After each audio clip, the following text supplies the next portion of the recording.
మేడారం వెళ్ళిన తర్వాత ముందుగా మనకి కనిపించేటటువంటిది ముఖద్వారంలో సమ్మక్క సారలమ్మ యొక్క విగ్రహ ప్రతి రూపాలు మనకి ముందుగా దర్శనమిస్తాయన్నమాట. ఆ తల్లి కాడికి పోయేటప్పుడు మనం చూడవచ్చు. తెలంగాణలోని ములుగు జిల్లా మేడారంలో జరిగేటటువంటి అతిపెద్ద గిరిజనుల పండగ ఇది ప్రపంచంలోనే అతిపెద్ద జాతరలో ఒకటి. తల్లి కూతుళ్ళ వీరత్వానికి ప్రతీకగా ఈ యొక్క జాతర నిర్వహిస్తారు. జంపన్న వాగు, అది మీరు చూస్తున్నారు. అది జంపన్న వాగులో పుణ్యస్నానాలు చేసి అమ్మవారి కాడ మొక్కులు తీర్చేదానికి భక్తులు వెళ్తారనమాట. ఇది అయితే మొక్కులు మొక్కినటువంటి వారు నిలువెత్తు బంగారం సమర్పించేందుకు అమ్మవారికి తులాభారం వేసి అమ్మవారికి మొక్కులు సమర్పిస్తారు. భక్తులకి అమ్మవారు ఒంటి మీదకి వచ్చేసి వాళ్ళ యొక్క కోరికలని అమ్మవారు అడిగి వాళ్ళకి చెప్తూ ఉంటుంది అన్నమాట. ఆ విధంగా సమ్మక్క సారలమ్మ యొక్క గద్దెలు మనం చూస్తున్నాం. ఈ విధంగా భక్తులు మొక్కినటువంటి మొక్కులు తీర్చుకునేందుకు వేటపోతులు, గొర్రె పొడేళ్ళు తీసుకొచ్చి అమ్మవారికి సమర్పిస్తారు. మేకపోతులకి ఒడిగట్టు బియ్యం కట్టి గద్దె చుట్టూ తిప్పి అమ్మవారికి మొక్కులు సమర్పించుకోవటం అనేది ఒక ఆనవాయితీగా వస్తున్నటువంటి సంప్రదాయం అన్నమాట.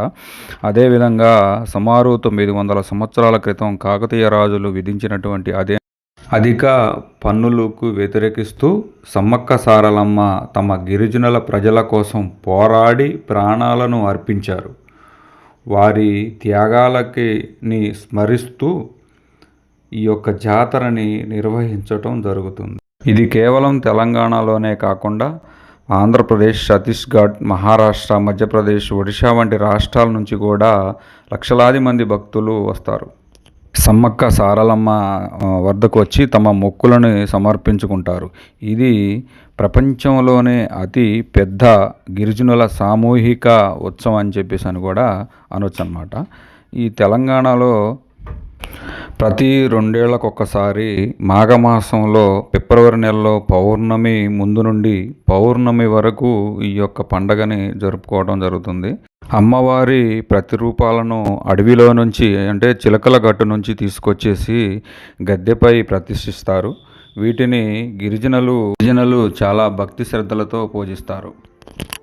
12వ శతాబ్దంలో కాకతీయుల పాలన కాలంలో కరువు కాటకాలతో అల్లాడుతున్నటువంటి సమయంలో గిరిజనులపై పన్నుల భారం విధించటం అనేది జరిగిందనమాట.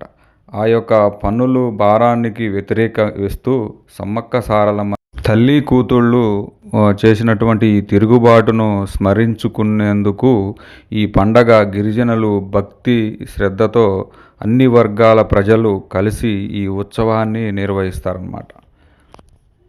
సమ్మక్క అస్తవాసి మంచిదని చెప్పేసి అని అక్కడ ఉన్నటువంటి గిరిజనులు నమ్ముతారు.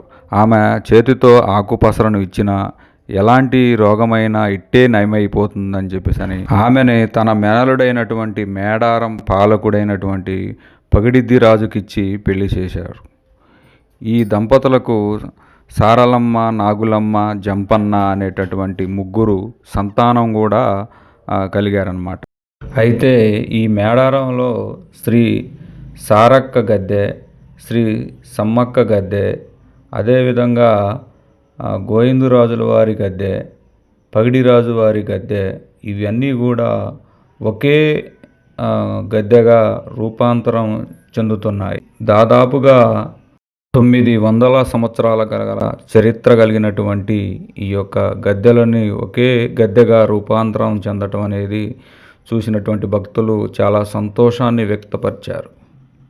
బెల్లాన్ని బంగారంగా సమర్పించేటటువంటి భక్తులు అమ్మవారికి వేటపోతులు కోసి నైవేద్యం ఈ విధంగా సమర్పించటం అనేది జరుగుతున్నది.